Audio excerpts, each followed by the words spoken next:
సూర్యాపేట జిల్లా హుజూర్ నగర్ లోని 2వ వార్డులో పౌర హక్కుల దినోత్సవాన్ని ఘనంగా నిర్వహించారు. ఈ సందర్భంగా వారు మాట్లాడుతూ పౌర హక్కుల గురించి డాక్టర్ అంబేద్కర్ రచించిన రాజ్యాంగం ద్వారా అందరూ హక్కులు పొందవచ్చునని, అన్ని మతాలుగా అన్ని కులాలుగా ఉన్నప్పటికీ అందరూ హక్కుల గురించి తెలుసుకోవాలని, వాటిని సద్వినియోగం చేసుకోవాలని, వాటి గొప్పతనాన్ని గురించి మాట్లాడడం జరిగింది. ఈ కార్యక్రమంలో మున్సిపల్ చైర్పర్సన్ గల్లి రవి అర్చన, vice chairman Kothi Sampath Reddy, commissioner Shaik Yakub Pasha, sub inspector of police K Muthaiah, ward కౌన్సిలర్లు, పురపాలక సంఘం సిబ్బంది మరియు 2వ వార్డు ప్రజలు పాల్గొన్నారు. ధన్యవాదాలు తెలియజేసుకుంటూ, వాస్తవంగా హక్కు అనే ఒక పదం మనకు రాజ్యాంగం కల్పించింది.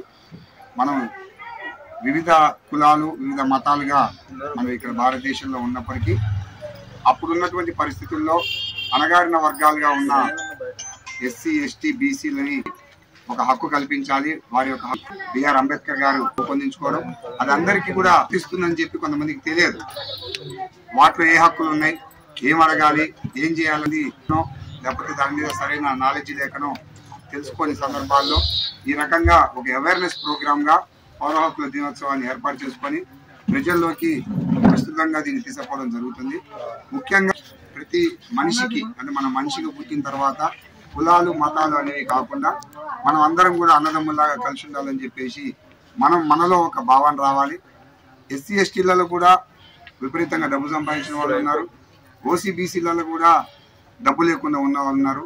ఇక డబ్బు అనేది పక్కన పెట్టి అందరం కూడా మానవత్వంగా ముందుకు పోవాలని చెప్పే ఉద్దేశంతో, సదుద్దేశంతో మనందరం కూడా జీవనం కొనసాగించాలని చెప్పి ఈ సందర్భంగా కోరుకుంటున్నాము.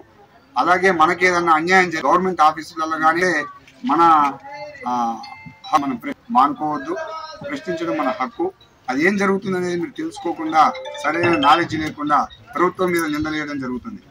అది వాస్తవంగా మనం దానికి ఎలిజిబులా కాదా, అది జరిగేదా కాదా అనేది మనకు తెలవకుండా మనం ప్రభుత్వం మీద విమర్శలు చేయడం, అదేదో మనకు నష్టపోతున్నట్టు మనం ఫీల్ అయ్యి పక్కన వాళ్ళతో చెప్పుకొని ఒక పుకార్లుగా అవి స్ప్రెడ్ అవుతుంటాయి.